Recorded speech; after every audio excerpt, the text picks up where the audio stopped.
Marc Samaï, bonjour, Madame Sandrine Ligonnès, bonjour, et Monsieur Léopold Rossano, qui avait produit le film Défilé, qui est en présentation aujourd'hui parmi les 53 sélectionnés, hein, et je crois 16 ou 13 ou 14 dans la communication.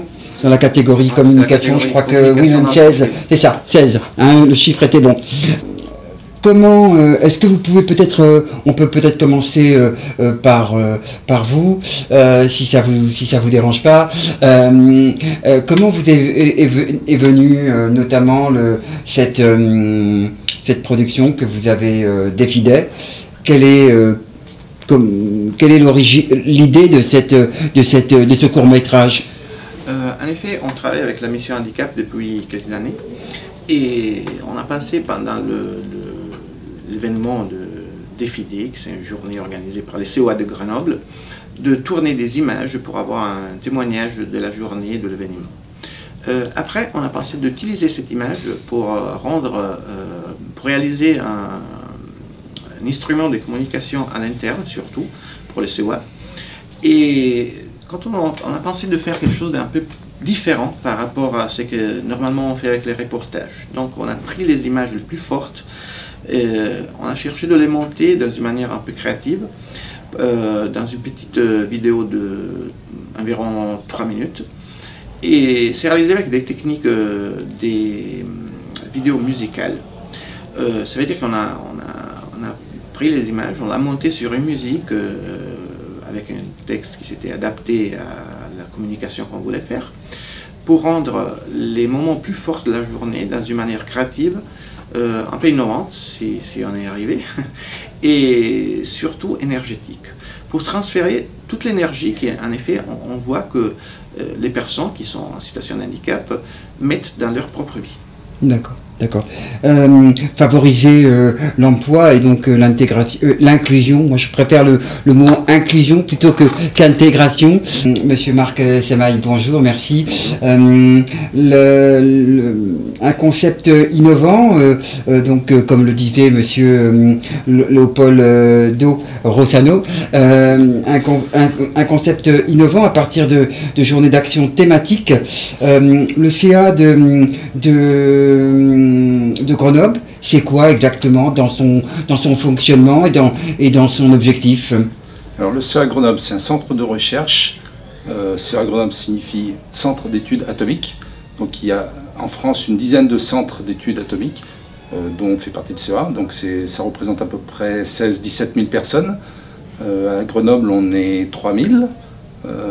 Voilà, donc on fait surtout à Grenoble de la recherche technologique sur les microtechnologies, les nanotechnologies, la biologie cellulaire, la recherche fondamentale, le médical. Enfin, c'est assez diversifié, mais plus orienté quand même dans ce qu'on appelle la DRT, la direction de la recherche technologique. On travaille vraiment en amont des entreprises qui font du... C'est le top.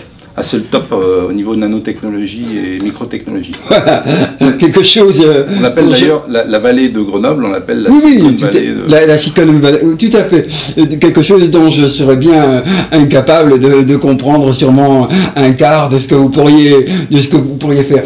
Sandrine Ligonnès, vous travaillez justement dans cette entreprise avec monsieur Marc Samaï. Qu'est-ce qui vous a fait arriver justement dans cette entreprise, et quel apport vous avez donné à ce court-métrage, vous avez pu éventuellement apporter à ce court-métrage? Bien, j'ai intégré le CEA suite à mon accident, un accident d'escalade, donc je me suis retrouvée paraplégique. Et donc là, c'était une reconversion pour moi, qui était plutôt du milieu technique. Voilà, j'ai eu l'opportunité de rentrer à la mission handicap avec comme objectif aider l'entreprise à recruter des personnes en situation de handicap, parce que c'est pas toujours facile, on ne recevait aucun CV de personnes en situation de handicap, il fallait aller les chercher, il fallait un peu à la recherche de ces très bons CV. Ce sont surtout des chercheurs qu'on recrute au CEA, on a 80% de chercheurs. Oui, et puis en plus de ça, avec 2% seulement actuellement, au niveau des étudiants handicapés, ils sont à peine 2%, 2,23% à intégrer l'université. Donc c'est vrai que si on veut des chercheurs, il faut qu'ils puissent être passés par l'université. Donc c'est un problème. C'est effectivement un problème. Alors du coup, nous intervenons dans les écoles, dans les grandes écoles. Dernièrement, j'étais sur la Belge, à Toulouse, dans l'école d'ingénieurs. Et pour leur expliquer que nous étions ouverts, que le centre, le CEA était ouvert aux personnes, à toute personne en situation de handicap, quel que soit le handicap, et que voilà, nous, ce qu'on recherche, ce sont avant tout des compétences. Donc, ils ont les compétences, puisqu'ils sortent des écoles, donc on leur ouvre les postes, bien entendu. Donc voilà, c'était aussi pour aider l'entreprise à faire cette démarche, faire le lien entre les écoles, entre les personnes en recherche d'emploi, en situation de handicap. D'accord. Voilà, je pouvais apporter ce regard d'une personne handicapée, on va dire. D'accord. Permettait de... Monsieur Semal, peut-être la question d'ailleurs peut se poser aussi au réalisateur. Qu'est-ce que vous espérez éventuellement à la fois de cette participation aujourd'hui à ce festival Regard Croisé, et puis qu'est-ce qui vous a incité aussi à présenter votre court-métrage? Alors déjà, il y a une chose qui est intéressante, c'est de pouvoir communiquer sur les actions qu'on fait. Parce que les personnes, même si 200 personnes étaient présentes le jour du défilé, le CEA, avec les CDD, les CDI, c'est 4000 personnes. Donc on voit bien qu'on n'a pas touché tout le monde. Et du coup, on profite de la communication par cette vidéo, de pouvoir que d'autres salariés puissent voir en effet ce qui s'est passé cette journée. Donc cette vidéo sera diffusée sur notre réseau intranet.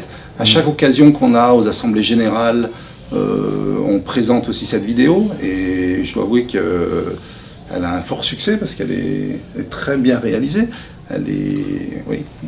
Voilà, donc c'est vraiment des actions de sensibilisation qui continuent dans le temps. C'est pas que le jour du défilé où on fait une action de sensibilisation. Ces vidéos nous servent aussi à prolonger les actions de sensibilisation. Voilà. D'accord. Monsieur Leonardo, oui, Léopold Poldo, Rossano, j'ai pas, excusez-moi, j'ai pas l'habitude avec les noms italiens. Tout à l'heure, je vous entendais discuter avec un collègue justement sur la différence entre la politique inclusionniste française et italienne. Qu'est-ce que vous avez à dire justement là-dessus? Oui, mon impression, c'est qu'en effet, en France... Parce que Sandrine disait que c'était un peu plus accessible en France, en Italie, pardon, mais c'est peut-être pas toujours sur tous les handicaps, parce qu'on réduit souvent l'accessibilité toujours excusez-moi, à l'handicap physique, mais il y a aussi le handicap visuel, auditif et mental. Tout à fait. Hein, c'est très important. Hein. On peut dire qu'en Italie, on a développé sur une certaine sensibilité en ce qui concerne l'accessibilité surtout. Vraiment, on peut dire pour toute forme de handicap. Par contre, à niveau de inclusion dans le monde du travail, je trouve que dans notre pays, on est un peu à l'arrière par rapport à la France, qui s'est beaucoup plus avancée dans ces cas. Et chez nous, on a développé plusieurs systèmes d'assistance, mais ce que, franchement, je trouvais vraiment agréable à voir, vraiment agréable et stimulant, c'est qu'en France, on pousse beaucoup sur l'indépendance. Ça veut dire chercher de donner toutes les occasions possibles et les moyens possibles, même techniques, aux gens qui sont en situation de handicap pour recréer ou créer une situation de travail parfaitement adaptée, qui leur permettent de se rendre dans le milieu du travail et c'est créer une vie tout à fait pleine et satisfaisante. D'accord.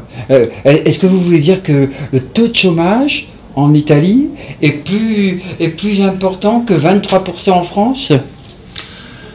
Oui, je ne vais pas les numéros naturellement. Je suis pas sûr, c'est une impression que je peux donner de mon côté, mais bon, c'est vrai que on a l'impression... Parce qu'en France, il atteint 23% déjà. Hein. Oui, non, mais vraiment, on a l'impression qu'en ce qui concerne les travailleurs en situation de handicap, il y a beaucoup plus de possibilités ici en France par rapport à ce qui sont donnés dans notre pays. Et même les mécanismes, c'est différent parce que chez nous, en effet, les entreprises qui embauchent des personnes en situation de handicap ont des réductions au niveau des bénéfices, on peut dire, fiscaux, mais par contre, ne sont pas vraiment poussés, comme on fait en France, à embaucher quelqu'un en situation de handicap. On n'a pas des obligations, mais plutôt des possibilités. D'accord. Et ça, malheureusement, ça ne va pas se traduire très bien dans une présence des travailleurs handicapés dans les entreprises et même dans l'État, dans l'entreprise d'État en Italie. Donc, je trouve que vraiment le système français, ça marche beaucoup mieux et soit beaucoup plus avancé par rapport à notre système. Moi, personnellement, je trouve qu'on progresse dans l'emploi des personnes handicapées. On essaye de changer le regard. Toutes ces actions, comme aujourd'hui on voit avec le festival Regard Croisé, il y a des tas d'actions qui sont mises en place qui favorisent justement ce changement de regard. Mais on est encore loin derrière les anglo-saxons et les pays du Nord. Notamment, j'ai une amie qui est repartie en Suède parce que son fils autiste n'était pas intégré, voire il n'y avait pas d'inclusion dans la société. Oui, tout à fait. Et elle n'a pas hésité à quitter la France pour retourner dans son pays. Son mari est de Grenoble, ben voilà, ils ont changé de travail parce qu'elle avait vraiment des soucis avec son fils autiste. Donc on n'est pas encore, à mon avis, très très bon. Non, ça c'est moi qu'on peut dire. C'est pour ça qu'il y a une obligation, malheureusement. Oui, tout à fait, oui. Monsieur Leopoldo Rossano, merci beaucoup pour votre film, et puis on verra ce soir le résultat.